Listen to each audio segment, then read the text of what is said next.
Hi everyone, welcome back to the Jack and Glenn channel. This is my husband Glenn. I'm her husband Glenn. And I'm Jackie, his wife.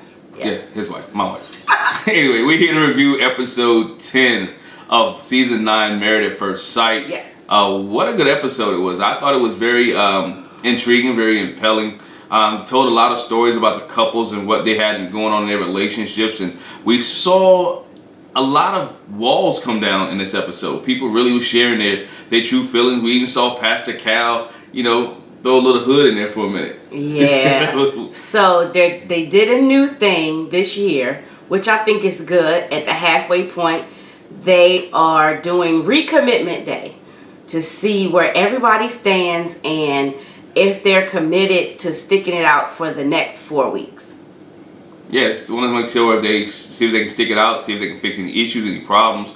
And we saw a new doctor. We finally get to see her. Finally.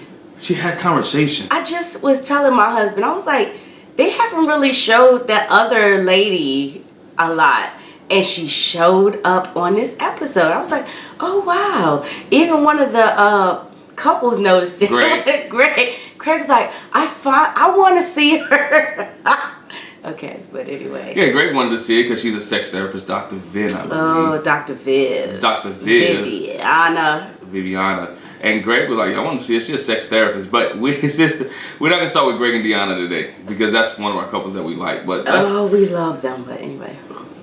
Let's start with Jamie and Elizabeth because we ended with Jamie and Elizabeth in episode 9 with Jamie walking out and Jamie saying, have a good life. Deuce is basically after he called her a word, which he called her a word. Yeah. A word that shouldn't anybody be called, but he called her a word which was derogatory towards Elizabeth.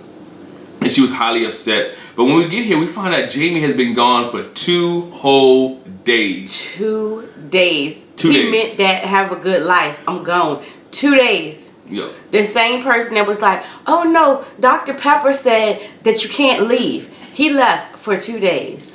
That shows you how manipulating he is and how he doesn't let things go and how he wants to be in control and wants to be in charge of the relationship, and he wants Elizabeth to conform to him and not them work together and build their unity and build their marriage. He wants everything to be dressed right, and everything straight, which is fine, but you can't use divorce, you can't use anger, you can't use those type of tactics, and you definitely can't talk to a woman or a person that you say you love like he did and then be gone for 2 days. She had no resolution, she had no conversation, no interacting with him, and now they have to come back and meet with doctors to figure out what's going on with their relationship. Yeah, Elizabeth hasn't even seen him. The first person that he sees again is Pastor Cal. It's Pastor Cal. And he has to come in there knowing full well that he has not seen his wife in 2 days. And what I noticed, I was like, Jamie's posture is so... I told my husband, to me, Jamie is so passive aggressive. I mean, he's sitting in the chair like,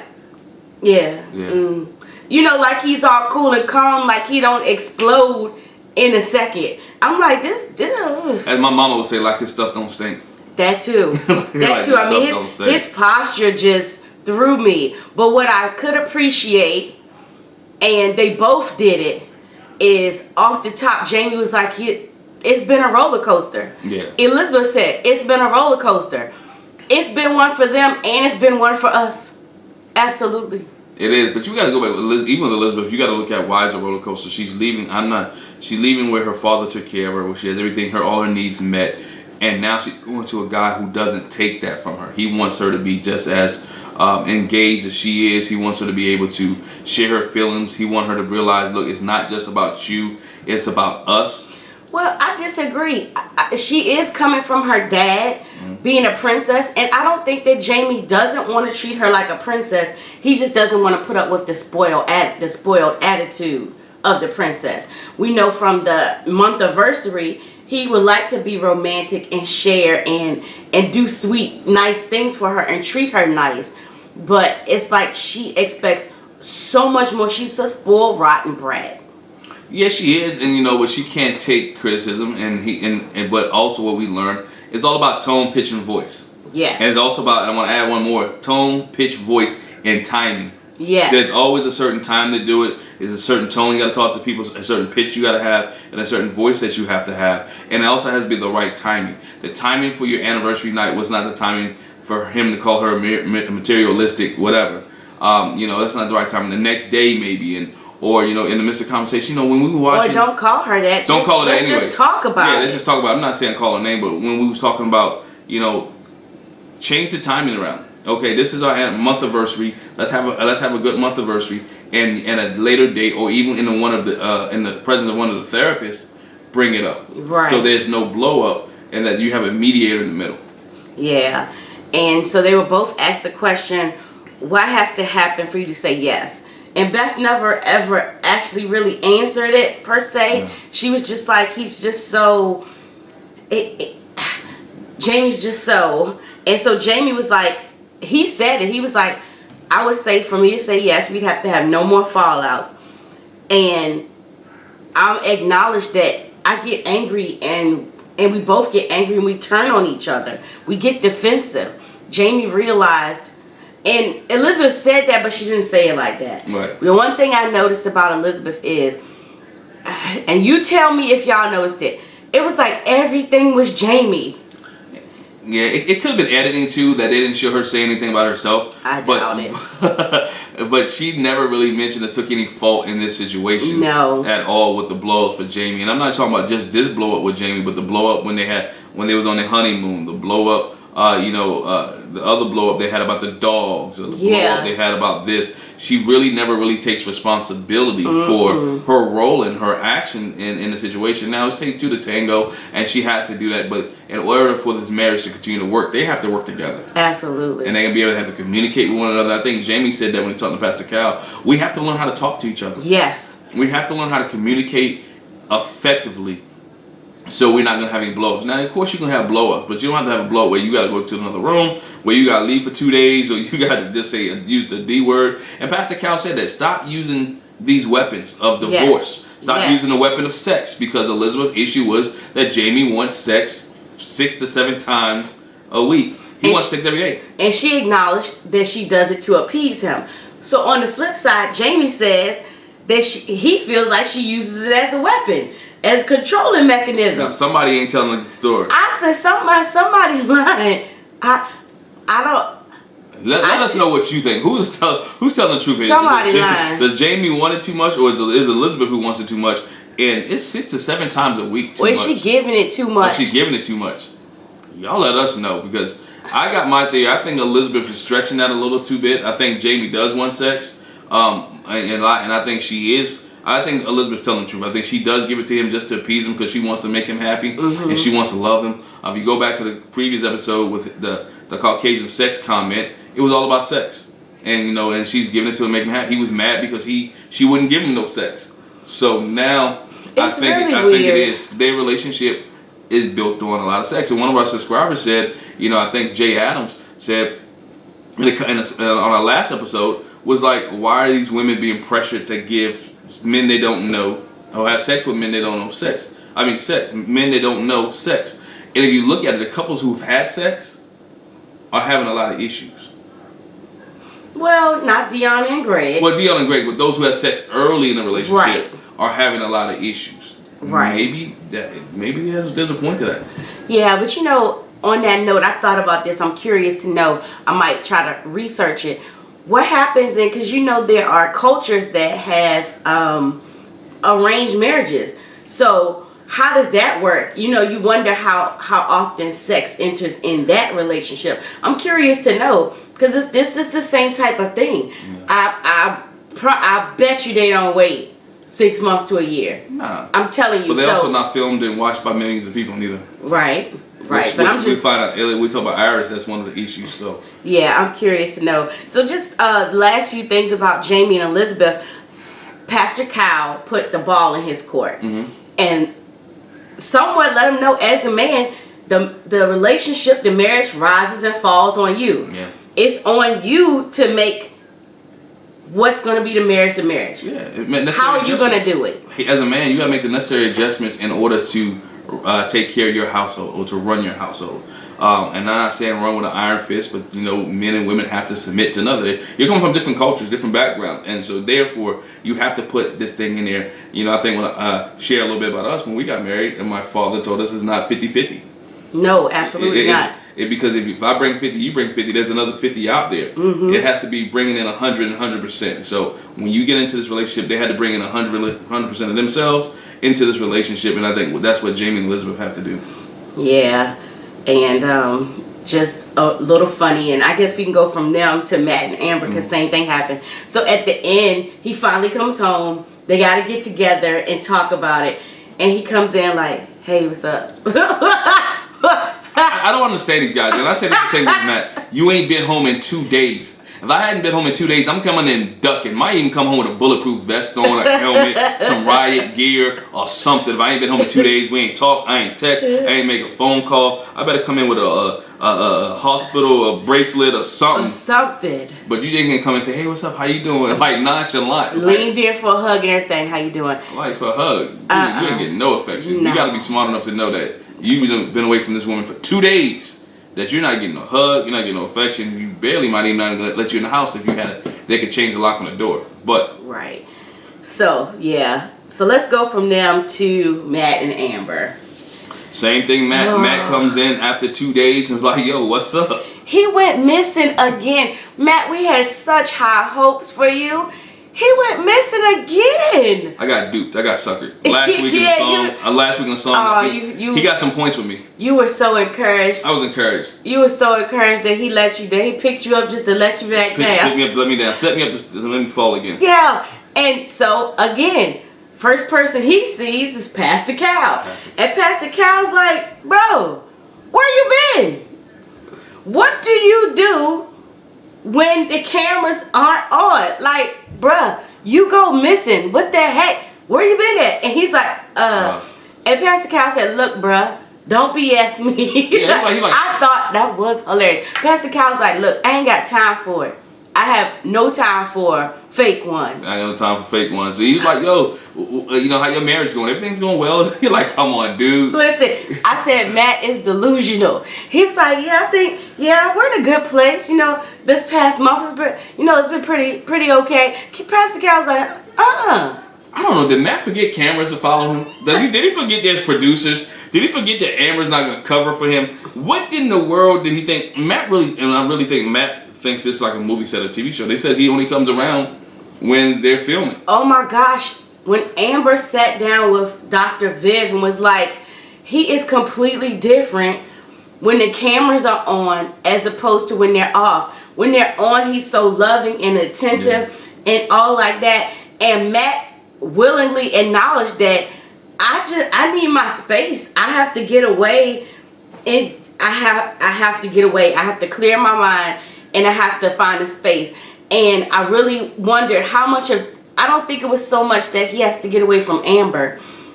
I think he's kind of like AJ from the previous season, where he has to have space to clear his mind from all this filming. I think it's getting to him. Man, go to the library, go to the gym. You ain't gotta spend 2 days away. But not even that. If you're gonna go away, at least tell me where you're going. Communicate. At least, and not to jump ahead, but that's why when they came back together, Amber was like, "I'm gonna have to set the ground rules, bruh. You gotta be back by 2:30.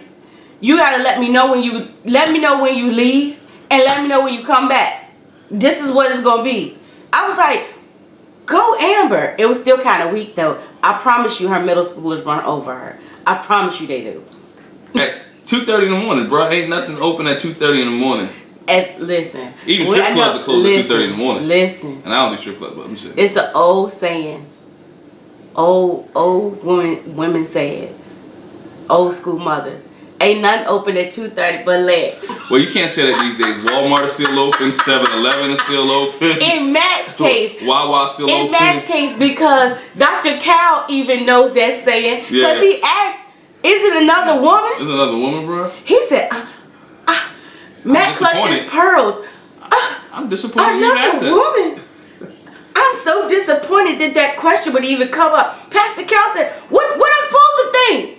Dude, you out, man. Ain't no man. I'm a man. Pastor Cal pretty much said that I'm a man. Look, ain't nobody keeping me away from my wife. My dudes, are you serious? And he was staying at his friend's house, and one of her friends was even there. Oh my gosh, Matt is delusional. We had such high hopes for Matt. We did. He let us down. But you know, I gave Amber some points because now she's realizing. You know, at first I was like, oh, she's gonna take him back, but she like, look, I don't trust him. I don't believe him. And Dr. Viv asked, if you could marry, would you commit to him today, or would you? She said she's committed to the marriage. She's trying to work it out, but he's gonna have to really do a 180. Yes. I'll really turn around. But she said, if we had to make a decision day to day, the answer would be no. And I thought that was really a big step for her to say no, because of the abandonment issue, because of the divorce, her parents, her mom walking out on her, for her actually to realize, you know what, this is a bad situation. You know, the show started with her talking about, I wanted a hug from Matt, and I wanted this. She just wanted him to be there. But she's starting to realize a little bit that this dude may not be good for her if he's going to continue to do this. Now, he may be a totally different way when cameras are off, but right now you're in this experiment with the cameras, and I need to see your affection. I need to see your emotion. I need you to love me for who I am. And she said it. It's not just physical. Right. They've done the physical thing, and the physical thing's been good because she said she said we need emotional intimacy. We need that intimacy. So my man Will steps up again. She needs to be stimulated intellectually. No, but it's not to the degree of Will, you know. But I like that, you know, she said, I need to feel the love that I feel like I deserve. And like you said, Matt's going to have to do, it's going to have to be an emotional shift. It's going to have to be, or else I'm not going to stay in there. And even when they had their talk afterwards, Matt says, I'm going to do, oh, that's what he said to Pastor Cal. I know I'm going to have to show her by my emotions. I mean, by my actions, that is different. My actions are going to have to show that it's different. And he went in and told Amber that. And Amber said, oh, I hear you, but I need to see it. I need to see it. And she said, I don't trust him. I'll believe it when I see it. Your audio has to match your video. It has to. And so that's what she's waiting on. She's waiting on his video to match the audio. Yeah. And the only time we'll tell if Matt will ever get it right, and Amber and Matt will stay together. Right now, I can't see it. I can't see him in 4 weeks making a total 180. Yeah, because she says she doesn't feel married. And I understand. It's back to the bathroom thing. That's why it's like, uh-oh. Yeah. They feeling like roommates. They're buddies. They're friends. Friends with benefits. Yes, that's what they are. They're friends with benefits. And she knows it. And so I hope Matt can step up. I don't have high hopes for him, unlike you did the other I did episode. I don't have high hopes. I'm hoping he can turn it around, just like I'm hoping Jamie and Elizabeth can turn it around. Yeah. I don't know if I can say I'm hoping they are. I really don't expect them to. I don't expect them to. They toxic. I hope so, but they toxic. But Matt's in the fourth quarter and he's down by like 25. Yeah. And there's a few minutes left in the game. He needed Reggie Miller comeback. Yeah, he needs a real comeback. All right, so who we're gonna say? Deonna. Okay, let's do the smooth sailing. We're gonna do the smooth sailing couple. Okay, so Greg meets with Pastor Cal. Mm-hmm. But Greg meets with his friend first. Yes. His married friend. Yes. His friend who was married. Pico de Gallo. Pico with the Harlem hat, rocking it, boy. Yes. He met with his friend Pico, and they were discussing. Pico and his wife has a marriage. They've been married for a while, and Greg said he looks up to their marriage. Mm-hmm. He has a friend who's been married and kind of a successful marriage in Greg's eyes. Yes. And so he looks up and he talked to his friend, and the friend asked how everything was going with him and Deonna. And he began to give Greg some advice about communication. Asked Greg, look, if her communication is her not sharing with you, is that something that you can put up with for the rest of your life? Right. What if it never changes? Yeah. And Greg said, if it doesn't change, it's going to be a problem. It's not going to last. Mm-hmm. Because he admittingly says to his friend and to Pastor Cal, I need her to open up emotionally. Right. I want to see deeper into Deonna. Mm-hmm. And what I liked about it is, oh my gosh, they were so consistent between Greg meeting with Pastor Cal and Deonna meeting with Dr. Viv. Mm-hmm. See, they don't show her so much, I almost forgot her name. Dr. Viv, they were both consistent. Right. They said the same things, and I loved it. I loved it. But you shows that they communicate with one another. They talk. He knows he's starting to learn her, and she's starting to learn him, and she knows how he feels when it comes to her. Yes. And you know, and they both use the like word. They haven't used the word love as of yet, but it is a big like word. But they did say, you know, she keeps saying, he keeps asking, are you in love with me yet? Are you falling in love with me yet? Yeah. Are you in love with me yet? And so you can see them too. I like the fact that they are growing with each other, and when they communicated at the end, they were understanding each other. And they were like, "Oh, that's what I was said. That's what was said." And Greg made the joke about seeing Dr. Viv, and you know, and you know about, man, sex therapist. I need to see her because you know I want to get this on a regular basis. I want to get this so often. So let's find out what we can do so I can get some more. Right. Yeah. They know that they need to go deeper. Yeah. And they're both willing to do it. She said, we're going to go deeper. Pastor Cal says they need some openness. Yeah. Deonna says, you know, she wants to get there. She needs some time to be in love with them. But she's open to the possibility. Open to the possibility. And so they both said they are committed. 100% committed. And they are still my favorites. I love Deonna and Greg. I love them. They remind me so much of me and my husband. Before I say that, I like that, and Deonna liked it too, and I think it's given her some motivation to open up too. Greg explained what happened with his family. You know, that was big. He shared my parents divorced. She went to Nigeria. He had a whole nother family. Right. Mom's was like, I ain't having it, and she came back here, and he says, I've seen her deal with the hurt. And I realized that in my marriage, I don't want to hurt the person I'm with like my mother was hurt. Yeah. And so that's his thing. He doesn't want to hurt Deonna. He doesn't, anybody, I would say. He doesn't want to hurt them. And I thought that was really sweet. And she was like, you know, now I see where you're coming from. I see where you're coming from. And she could really appreciate that he opened up. Yeah, and that's the point. His mom never got married again. Never. She was so hurt she didn't get married again. Yeah. And I think he said he doesn't want to hurt somebody like that, but I know Greg doesn't want to be hurt like that neither. I don't want to be so bitter against marriage and so hurt to the core that I don't want to be married. And I can't see them not saying yes to each other. And we said that before. I don't know if we said it to you all, but I know I said it to him.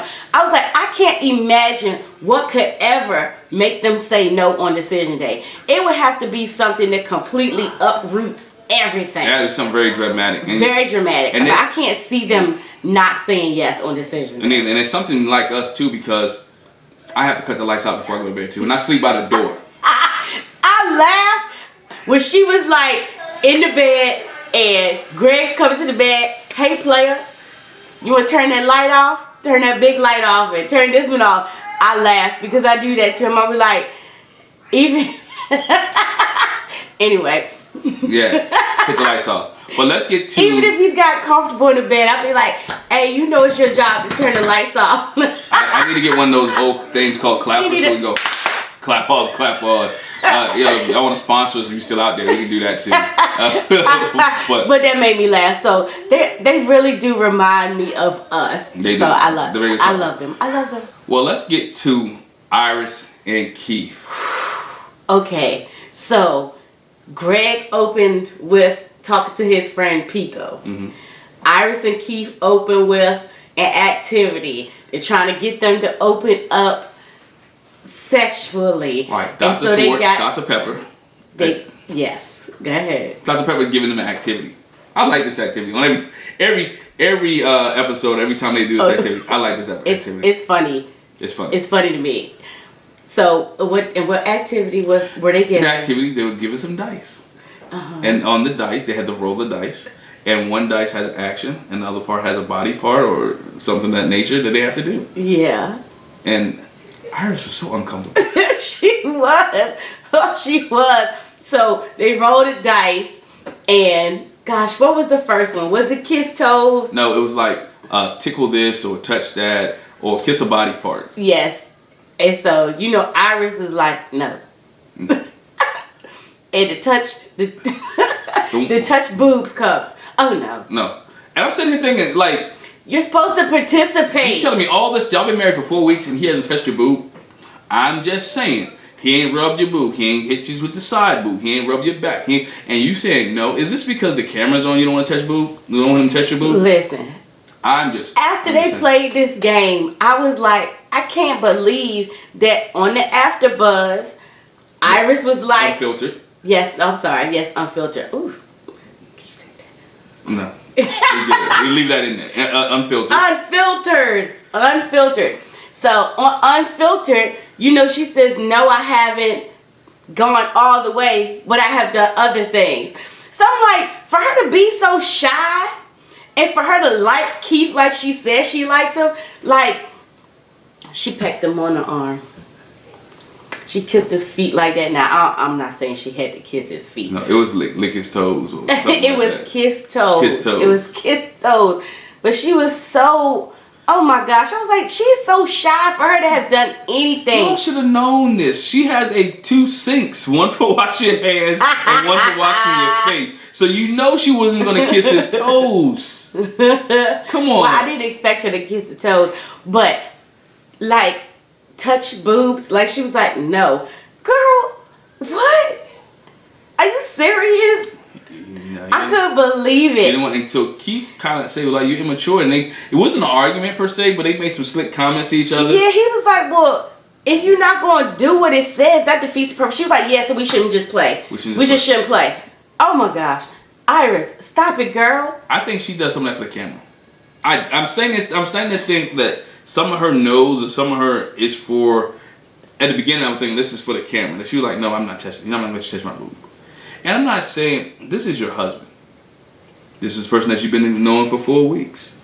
This is the person that you've been on a honeymoon with. Y'all been laid beside each other in the bed. I'm sure other body parts have touched each other. Yeah. In those 4 weeks. That's all I'm saying. Yeah, and that's what I said. I'm like, come on, honey. Oh my God. Even if he cuddled and put his arm around you, his fingers didn't touch your boob. And the best part is, like, when they talk to Pastor Cal and Dr. Viv, they're both attracted to each other. Yeah. You know, so I was like, for her to act like that in the game, what is it that you don't think he's attracted to you? And flip side, same thing for Keith. Yeah. Like, they're obviously, you can see the little chemistry that they like each other. It's there, and they want to be committed to each other in marriage. But the biggest thing was when Dr. Viv was telling Iris, Keith feels uncomfortable too, and you feel uncomfortable. Why don't y'all talk about being uncomfortable and just basically what her mom said, but in a more therapeutic type manner, to at least let go and be intimate without having sex. I think even some of the couples, they think intimacy means just sex. And it's not. It is not just sex. Sometimes I think I've told people, and I'm not a therapist in that area, but sometimes you got to make love to your spouse mentally before you can do it physically. Okay, Will. No, mentally, because it's just simple things throughout the day, whether it's flowers, good morning, I love you, so you smell good, different things like that. And we saw that with Deonna when she got excited about Greg being around his friend. It was something mentally, she got stimulated mentally in order to have sex with him physically. So you got to be able to have that mental capacity in order to get to the physical. And I like what Dr. Viv said to them, and Pastor Kyle didn't hit it like Dr. Viv did. But Dr. Viv told Iris, change it from taking my virginity. It's like against your will. It's not against your will. You're giving it if you choose to give it, or he receives it. Right. Not take. That take is so harsh, and it was like, take that out of it. And you flip to Pastor Kyle and Keith said the same thing. I don't know if I want to be one to take her, but don't take it.